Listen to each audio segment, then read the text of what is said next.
Alhamdulillahi Rabbil Alamin, wal aqibatu lil muttaqin, wassalatu wassalamun ala sayyidina Muhammad wa ala alihi wa ashabihi ajma'in. Amma ba'd, assalamu alaikum wa rahmatullahi wa barakatuh. Allah subhanallah tағалаға мақтаулар болсын, пайғамбарымыз Мұхаммед Мұстафа саллаллаху алейхи уассаламға Аллах тағаланың салауат сәлемдері болсын.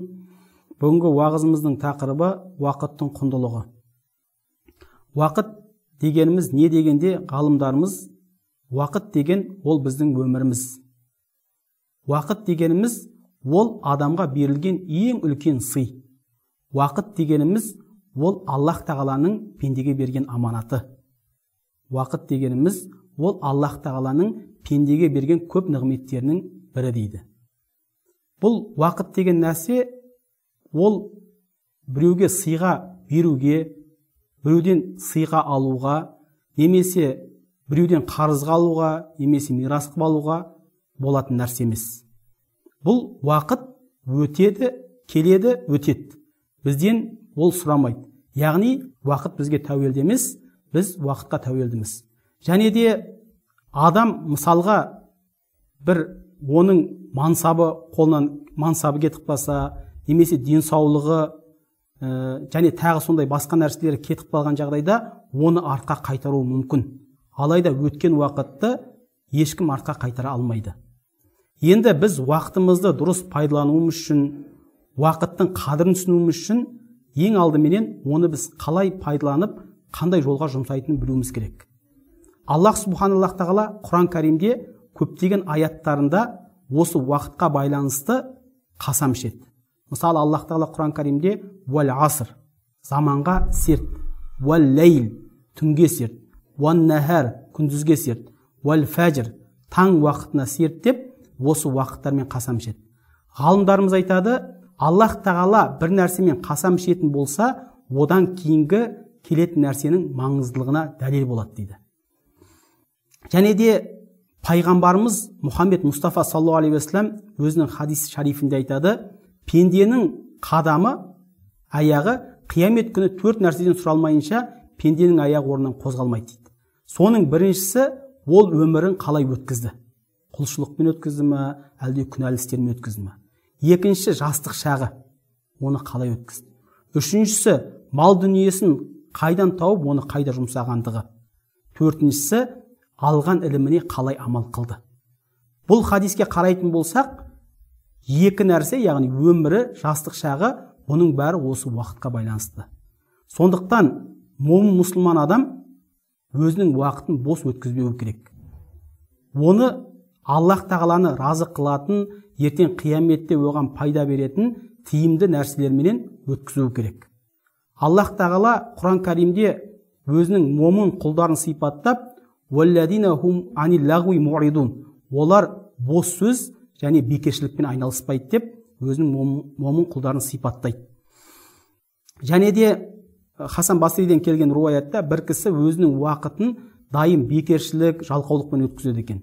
Сөйтіп оның жанұясы оған бұл нәрселеріңді қой, бұл нәрселеріңді тастап, жақсы нәрселермен айналыс деген уақытта айтады екен, өмір ұзақ, ертең күн бар, сол уақытта істеймін деп айтады екен. Бұл нәрсе Хасан Басри радиллаху анхуға жеткен уақытта Хасан Басри оған мына сөзбен жауап берген. Әрбір таң атқан сайын пендеге былай деп айтады екен. Мен жаңа күнмін. Пендем, мен жаңа күнмін. Мен сенің істеп жатқан нәрселеріңе куәмін. Мені пайдалан. Қияметке дейін мен саған қайтып келмеймін. Ертең ақыретте мен саған куә боламын деп айтады екен. Сондықтан адам ол ертеңге дейін бар ма жоқ па адам білмейді. Сондықтан ол бүгінгі нәрсені адам бүгінгі уақытын жақсылап пайдалану керек. Және де Аббас Мурси деген, Алла ол кісіден разы болсын, сол ғалым кісі айтады, пенденің 4 уақыты бар дейді, 5-ші жоқ дейді. Яғни пенде мысалы бір нығметте өткізу мүмкін уақытын, немесе Аллах тағалаға итағат қылуды өткізу мүмкін, немесе қиыншылықта өткізу мүмкін, немесе күнәда өткізу мүмкін. Және осының әр қайсында пенденің Аллах тағаланы алатын бір үлесі бар дейді. Мысалы, егер Аллах тағалаға пенде өзінің уақытын құлшылықта өткізіп жатқан болса, бұл Аллах тағаланың кеңшілігі деп білу. Бұл Аллах тағаланың кеңшілігі, мен өзім, егер Аллах тағала бұны маған нәсіп етпегенде, мен бұны орындай алмайтын едім деп Аллах тағаланың кеңшілігі деп білетін болса, ол оған сауап алады. Екіншісі, мысалы Аллах тағаланың оған беріліп жатқан нығметтері. Қашан пендеге бір нығмет келеді екен, оған ол қуанып масаттанып кетпей, бәлкім ол Аллах тағаланың оған берген нығметі деп оған шүкіршілік қылу керек екен. Міне осы уақытта ол оған сауап алады. Үшіншісі, бір күнә жасап қойған болса, мысалы, ол бірден тәубе қылу керек. Тәубе қылып, Аллах тағаланың кешірім сұрау керек. Төртіншісі, бір қиыншылықтар, ғам, қайғылар келген уақытта, бұл Аллах тағаланың тағдыры деп оған разы болатын болса, ол оғанда сауап алады. Және де пайғамбарымыз саллаллаху алейхи вассалам өзінің бір хадисінде айтады, Аллах тағала бір адамға бір нәрсені беретін болса, бір нығметті беретін болса, ол шүкіршілік қылсын дейді. Егер бір қиыншылықты беретін болса, ол сабыр қылады дейді. Және егер біреуге зұлымдық қылып қоятын болса, ол одан кешірім сұрайды. Біреу оған зұлымдық қылатын болса, ол оны кешіреді дейді. Сонда пайғамбарымыз саллаллаху алейхи вассалам үндемей қалған уақытта сахабалар сұрады, я Расулалла, ол адамға не болады деген уақытта пайғамбарымыз саллаллаху алейхи вассалам айтты, улайка лахумул амну ва хум мухтадун. Оларға аманшылық болады, олар тура жолдағылар деді. Яғни оларға ақыретте Аллах тағаланың амандығы болып, Аллах тағала оларды бұл дүниеде тура жолға бастаған пенделері деп айтты. Және де пайғамбарымыз саллаллаху алейхи вассалам айтты, ниъматан мағбунун фихима касиру минан нас, ас-сихату вал фарах. Екі нығмет бар деді, адамдар оның қадірін білмейді деді. Оның біріншісі бос уақыт, екіншісі денсаулық деді. Сондықтан біз әрбіріміз өзіміздің бос уақытымызды, өзімізге Аллах тағаланың берген денсаулығын біз жақсы, Аллах тағала разы болатын жолдарға пайдалануымыз керек. Имам Шафи айтады, уақыт деген қылыш сияқты дейді. Егер сен оны кеспесең, ол сені кеседі дейді. Сондықтан да бұл қамшының сабындай қысқа өмірде біз ертең ақыретімізге пайда беретін нәрселерменен уақытымызды өткізуіміз керек.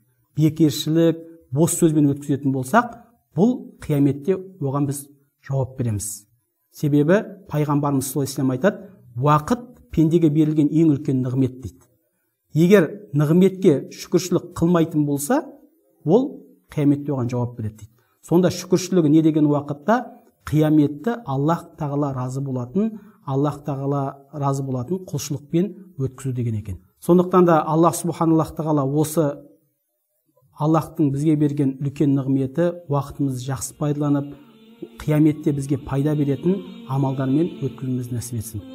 Уахиру дауана анил хамдулиллахи роббил алемин.